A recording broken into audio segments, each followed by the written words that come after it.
Greetings to you, Crocoduck Army. I hope you haven't killed anyone today, except of course in the virtual world, where I kill people all the time.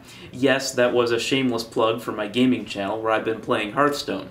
Anyway, don't kill any people made of human flesh, because it's not nice. It's just not a very humanist thing to do. It's not something you hear much about atheists doing, but of course, since atheism is simply lack of belief in a deity, you can still be an atheist and kill people. You can still be a Christian and kill people too, or a Muslim, or any other religion. But, according to a lot of religious people, nobody of their faith has ever killed anyone without proper justification, because as soon as they do, they're magically no longer the same religion as them. But we don't believe in magic, so let's not follow their logic. So that brings us to the news story from last week where an atheist killed 3 people. The dispute itself apparently was over ongoing issues with parking spots and other common types of neighbor complaints. The victims were all Muslim, which made the story all that much more sensational to the media. It doesn't appear that this killing was related to religion at all. This has spawned a number of responses from atheists that I find very bizarre and in some cases ironic. I've seen YouTubers and writers using atheist in air quotes when describing the shooter, or saying self-proclaimed atheist, as if maybe murdering someone could cause your atheist card to be revoked, like religious people do sometimes. I've seen atheists who identify themselves as anti-theist also condemn the killings in the name of anti-theist atheists, especially before the more mundane nature of the dispute came to light, and all we knew was that he was an anti-theist who had killed Muslims. This sort of defensiveness seems awkward to me. Hardly any of us are rage-filled killers. Kind of a catchy PR campaign, isn't it? Some of these people are the same ones who say that moderate Muslims haven't condemned ISIS and terrorism in general enough, when clearly most ISIS victims are Muslim and several Muslim countries are now actively fighting them.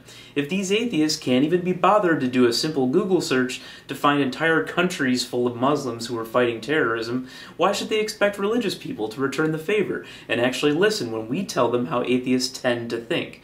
It would be helpful to amplify their moderates, not just for their sake, but for the sake of religious people who might be tempted to listen to the extremists of another religion and judge them to be all the same, perpetuating a violent cycle. I think it's great when anyone speaks out against violence, and if they can do it safely, I encourage it. Speak out against what you oppose, but don't apologize on behalf of your group. Apologizing for someone as a defense of your group seems self-serving to me. There are some religious people using this incident as an occasion to bash atheists, including Fox News talking heads and the usual band of bobble-headed pundits. Some of them have even gone so far as to accuse Richard Dawkins of causing this.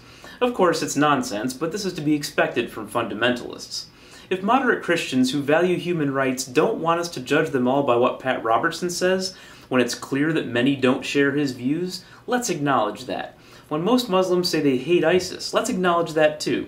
If we don't, we will have nothing to complain about when they use a news story to form an opinion and won't listen to our explanation of what it means from our viewpoint.